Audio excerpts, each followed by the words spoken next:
Brought to you by Mr. Pros TV, streaming from Tempe, Arizona. And we're live in 5, 4, 3, 2, 1.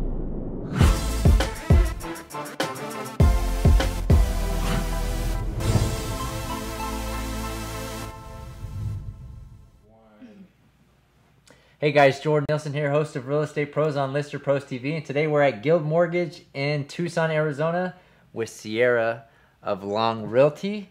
Also, the board of directors for the Tucson Association of Realtors. Yes. And the Young Professionals Network of Realtors. Young Professional Network co-chair. Co-chair, there we go. Mm-hmm. So busy agent here in Tucson, got a lot of things going on. So welcome to the show. Thanks for taking time out of your busy day to join me here this afternoon. And for those watching that don't know who you are, we'll give you a couple minutes to introduce yourself, kind of a little bit about your background, what interested you in real estate, and we'll go from there. Yeah, absolutely. So I'm in my 4th year of real estate. I'm with Long Realty Company in the Catalina Foothills, but of course I work everywhere. I've been involved with the Young Professional Network since 2015. And I love being involved with that, as well as on the board of directors with Tucson Association of Realtors. It's really great to be involved in the community and kind of shape the future of the business, because obviously I'll be doing this for a while. I'm still young and I plan to be in the business for the next 30 years, but I love it. I'm a mother to a young son, gives me the flexibility that I need, and I meet a lot of friends, a lot of clients, and it's great.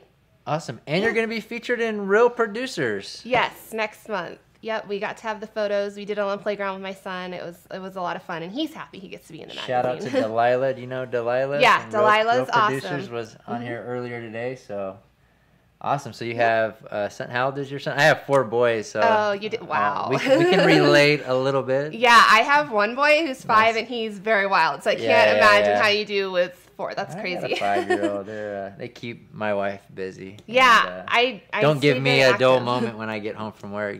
Oh yeah, I want to say I'm Gotta- constantly on my feet, and if I don't go to the gym, I still stay in shape because I'm like Yeah. chasing them everywhere. So hard to match the energy of a 5-year-old. exactly. So prior to real estate, what did you do prior to real estate? So I was in high-end luxury retail for a while. Oh, I went okay. to New York and I lived there for a couple of years. I worked for the flagship Saks Fifth Avenue store, and I worked for other high-end designers.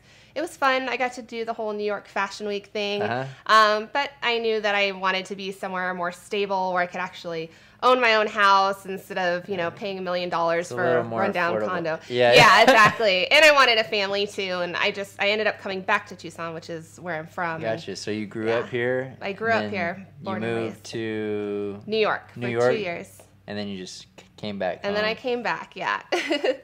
Yeah, I love Tucson. I mean, I think that I needed to break out for a little bit because it's where I was raised, and you kind of have to figure out where you're, Yeah, going. That's a big change from It is. Tucson. Not so small town, but smaller town, Mm-hmm. to New York that has a lot of people. So That's true. going from Tucson to New York, what was some of the biggest maybe something you didn't know? Well, I bought my first down jacket and my first snow boots, so Oh, that was yeah. an adventure. I had sold my car because I wasn't about to drive around the city, so trekking around in the snow was an adventure. There was a couple bad winters, but yeah, and then just learning to basically carry your life on your back, I guess. I didn't have a Right. car. I lived in Brooklyn, so I would take the subway into the Oh, city, wow. and it was crazy, but it was an adventure. I wouldn't take it back. I think that I needed to branch out, and it was 2009 when there wasn't much to do, and I had just graduated college, so I figured if I'm going to get a good job, I'm going to just go to New York and check it out. Yeah. Yeah. That's awesome, man. I've actually never been to New York. I will Yeah. be soon or sometime soon, I'm sure. It's fun. You should check it out. I think it's more fun to visit than to live Yeah, there, yeah, but yeah. I would never take back that part of my life. It was such a great adventure. It sounds like Yeah. it. So getting into real estate, you've been in the business, you said 4 years now? So you started 2014 or I'm in 13? my 4th year. Yeah, I started at the end of 2014. Mm-hmm. Awesome. Yeah. So how did your business, so you grew up here, so did you find that it made it easier for you to kind of network and get your business off the ground, or did you have to do a lot of outbound calls or open houses to kind of get your your name out there. What did that first year look like for you? Well, I'm not a very pushy salesperson, but I did do a lot of open houses, so that was kind of my way of meeting people, similar to retail, where somebody would walk in my store and I'd want to turn them into a client. It was the same thing with an open house where they would actually come to me, so I thought that was the easiest way to do it. So I kind of built up my business through open houses, and then obviously I have a really good Sphere network here in Tucson. So that was another way that I built up my business, and just kind of that constant reinforcement, social media, boost a Facebook post here and there. I'm sure you know about that. Right. That's a good way to get attention. And then eventually, once I was a couple years in, they just kind of started more flowing in because I was putting my name out there and showing that I was, doing business. Right. So initially, open houses were a big driver of your business. So yes. Fast forward 4 years, 2018, does your business look the same, or have you changed the activities that you focus on now that you've kind of established a little bit of your business, if that makes sense? Yeah, I haven't done an open house probably for about 6 months now. It's fun, but it's also, takes away from my son on the weekend. Right. If it can just continue to kind of be a steady flow, that's great. If not, I'll probably start doing them again, but I think it's definitely the best thing because essentially it's free advertising. Right. It comes to you. You just have to study the neighborhood and you get names. I mean, people there are looking for a house, and it's not like you're knocking on their door or cold calling. So I think it's a great business. So what are your big business drivers now in 2018? Is there a lot of referrals or sphere of influence, or do you focus on something completely different? I'm definitely working mostly by referrals right now. A lot of my past clients, some of them are starting to come back a second time around, and then also just referring me out. I mean, I always tell them, if you have anybody that's looking, let me know. I did the Buffini program, the referral maker, Right, yeah. so that teaches you to get comfortable with asking for referrals as well. So, yeah, I mean, I want to say I put most of my business, my money back into my actual clients and not just, cold advertising. I'd rather spend time taking my clients out to lunch, my past clients, and seeing what future business they can give me versus, getting cold leads off of Zillow. So it's really just working my network that already exists. Right. So do you do other things as well? Do you do Zillow, or you don't do Zillow, or you just focus primarily on the Buffini referral program? I'm not too familiar with that. I don't do Zillow. I have a presence online, but I don't pay for any kind of leads online. And then, I do newsletters. I do personal letters. I mean, everybody gets a holiday card from me. So I try to really personalize everything that I do. And my clients, I'm friends with most of them. I want them to know that I'm there for the long run and always available to them and any business that they want to send me. Right. All right, Sierra. So what makes you different than all the other, why do buyers and sellers ultimately choose you over other real estate agents? Obviously, there's a lot in Phoenix and Tucson. In Arizona, there's a ton of agents. Yeah, I think it's because I provide a personal touch. I work from a very relational basis versus transactional, so I'm not just looking for that paycheck, looking to close it. I stay with them throughout the whole process and even after. I have a good group of people from inspectors, to escrow officers, mortgage lenders. So, I think they feel very safe with me. If I don't have the answer, I'll get it. And they know that I care. And that's the most important part because this is, the single biggest purchase of their life. And it's a big deal. So I just try to be as caring as I can and make sure that they're as comfortable as they can be in the process. Yeah, absolutely. So, you mentioned that you try to stay connected with your past clients. What are some of the tools and stuff that you use? Is it something that Buffini, because you talked earlier about the Buffini referral program, is there tools and resources that they help to help stay in contact? Because I think that's a problem that some agents have. For agents that are watching, they kind of go through the transaction, they close the deal, and then they kind of forget about their client. So because obviously getting past clients and referrals from clients, you're obviously doing something right to stay in front of them. So what are those things? Yeah, so Buffini does have a great system. I used it for a little bit, and then I kind of just tailored it to my own system. I use a lot of what Long Realty provides. So they have an e-contact system where automatic emails will go out to people. I also do my own newsletter that I partner with my mortgage lender. And so that goes out once a month. So I try to hit people several different times. I'll call, check in, take them out to lunch. You just want to make sure that you're getting in front of them, and that you're available. And I just recently, it's tax season, so I had several clients reach out to me for their settlement statement for their taxes. So making sure I have available what they need, I think, is a big part of it as well. And the communication or the newsletter that you send out, is this on paper form? Like they get is this to your sphere of influence or like to a specific area? Because I know some agents will work like an area, and they'll do like a neighborhood newsletter. Yeah, so I do one to my sphere, and it's kind of just in touch with real estate, what's going on in Tucson. When I do have listings or I've sold in certain neighborhoods, I'll often send out something, just listed, just sold.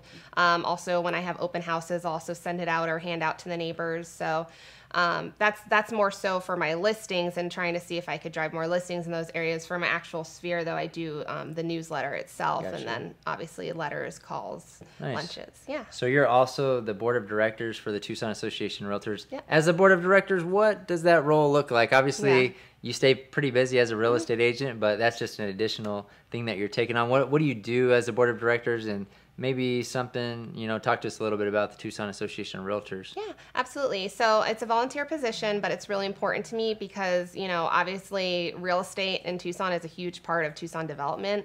Realtors themselves run their own, multi-million-dollar businesses selling here in Tucson, and we bring in a lot of business and also help find homes for, the major corporations that are coming here. So it's important to me to be involved, and we work directly with the president of the association and all of the staff there, and so we pass all of the major bylaws for the association, oversee everything that's going on. So it really just depends. Every meeting that we have is different.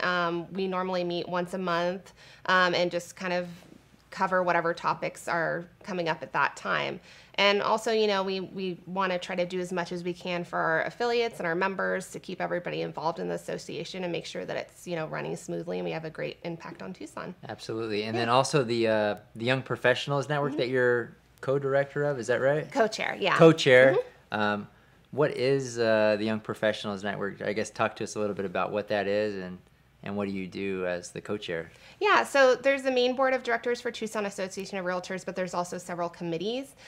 So the Young Professional Network is actually one of the committees. Oh, nice. And so what it is it's more with working with younger realtors, primarily under 40. And what we do is we really just want to get involved in the community, help those people that are newer to their business, and then also, just kind of make a difference as well. So we do a number of different events. We just had a top agent panel where we had some at least in Phoenix, I've seen they do 40 under 40. Do they do the same kind of thing? Yeah. So there's the 40 under 40. And then we are also, we did top agent panel. We try to do different basically business tools, business planning for them. And then we also do different charity events. We raised a lot of money last year for Tunadito and for Casa de los Niños. So we try to support the Tucson community as well. And it's a great group of members. And it's been great because we've grown so much. And we actually won #1 networking group, business networking group. Yeah. So it's a lot of fun. So you guys have a lot of engagement from other real estate agents. So to be a part of the YPN network, do you have to be under 40? Is that the criteria, or how does that work? Yeah, so technically you have to be under 40. All of our members are, but we do have members of all ages of Tucson Association of Realtors come to our events. They want to support us. They kind of recognize that we're the next generation coming in, and they support what we do. So I want to say our committee is all under 40, but we also have a huge following here in Tucson that's of all ages. And it's very motivating to be around a group of young professionals that care so much about our industry and our community. Right. Yeah. If a real estate agent is watching this and they want to maybe join Young Professionals Network, or a buyer or seller want to reach out to you and find out a little bit more of how you can help them, how does somebody go about getting a hold of you? Call, text, email. I have my website. A number of ways. Do you want me to give it out? Yeah, you can give it out right now. I'll give it out. Yeah. My cell phone number is 520-270-4437. I'm available anytime. You can go to sierrahardy.longrealty.com if you want to check out my listings, other listings in the area. I believe Long has one of the best search engines, and I can send you my mobile app if you text me as well. Awesome. Yeah. One last question. What's your favorite thing about living in Tucson? God, one thing. Can I say two things? Sure, two things. I'll say the weather and the people. The weather's great pretty much year round, and it allows us to go out, hike, do all the fun stuff, and the people here are just awesome. Yeah, friendly. I think every time I'm down here, I don't think I've ever seen it rain. So, does it rain here in It Tucson? rained for a few days randomly. Over the summer, it gets a little crazy, but, not you guys much. get a monsoon season down here? Monsoon Gotcha. season. And Like people- Phoenix, right? Yeah. We definitely get that too. So Yeah, so we have rivers around central Tucson for a little bit, but it's nice. It cools things off a bit. Sweet. Awesome. Well, Sierra, thank you so much for taking time out of your busy day to join me here on Real Estate Pros, and we will see you guys on the next episode.